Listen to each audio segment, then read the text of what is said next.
And, of course, the injury report each and every week on the Sports Bash, brought to you by Cape Regional Health System, Dr. Kevin McHale, Penn Orthopedics, the best of both worlds for a healthier life. For an appointment, call 609-463-CAPE. All right, let's look at some of the injury stories this week. And, Doc, we want to start with DeSean Jackson. Doug Peterson said he's still rehabbing but getting close to returning. He added that Jackson's dealing with a strain but won't require sports hernia surgery.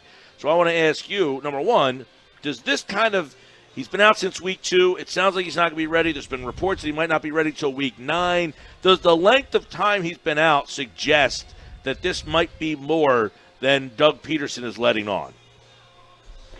Well, what it tells us is that the severity of the strain may be a little bit more significant than we first thought. You know, anytime we hear muscle strain, we're hopeful that it's a mild strain and the player may be back in just a couple of weeks. However, they can vary widely in the severity of the strain. So in this case, you know, it seems like it's in the sports hernia region, you know, that lower abdominal region, the groin area where the players are getting pain. Oftentimes when there's, you know, mild to moderate strain, they don't require surgery. The rehab is adequate to get them back to full strength and then return to play at a high level. However, if the symptoms continue to linger, it can lead to either a protracted absence from play or it can continue to impair them when they get back on the field. So it still looks like we're a couple weeks out. Hopefully not, but to see DeSean Jackson on the field. But the real question is going to be how long linger and how much are these symptoms going to, you know, inhibit his ability to play. We want to see a speedster stretching defenses when he gets out on the field.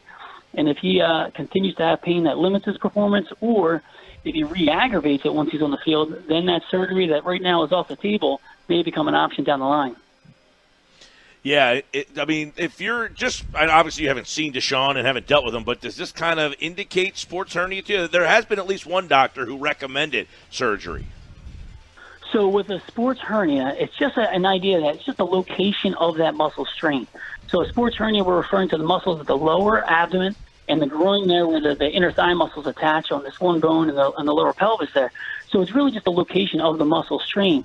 There is a surgical option, but once you do that surgery, it's at least a 6-week recovery timeline. So clearly they were hopeful that the rehab would get him back on the field in less than 6 weeks. We're getting a little closer to that timeline now. But the surgery doesn't always, it's not a guarantee to kind of roll the dice if they think he can get on the field sooner and play at a high level. We just hope that when he's on the field, he's feeling good and that he doesn't have a re-injury down the line. All right, the Eagles have not said much about the severity of Darren Sproles' quadricep strain. Many are wondering how much time he's going to miss, but a strain, should it heal faster than if he had an injured tendon?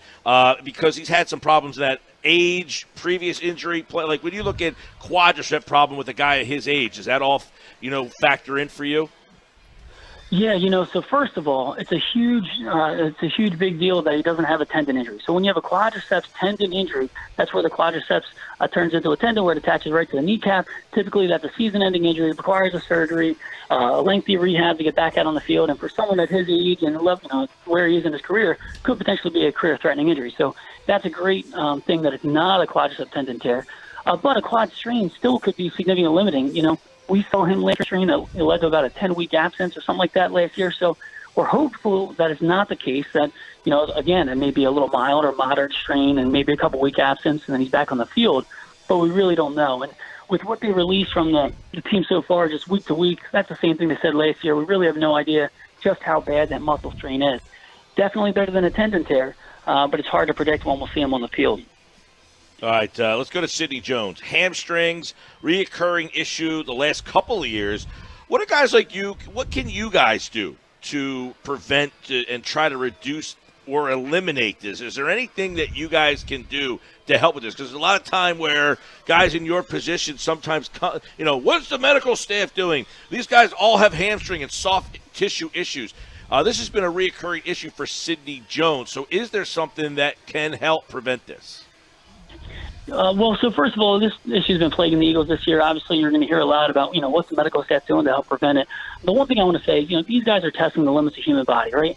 They're running at speeds that are they're almost too big for them, you know, and to do what they're doing, it's unnatural, and it puts them at risk for injury. And if I could come up with a plan that would allow them to eliminate this risk of injury, I can make a whole lot of money. So I'll just kind of preface it that way, and that these injuries are going to occur, okay? So for Sidney Jones, it's been rough. You know, we knew we were getting a guy that had an Achilles injury, and to see him have the hamstring strains, and now again, he missed a lot of time last year, now he's missing time again. It's rough. So there's a couple things you can do to help prevent it.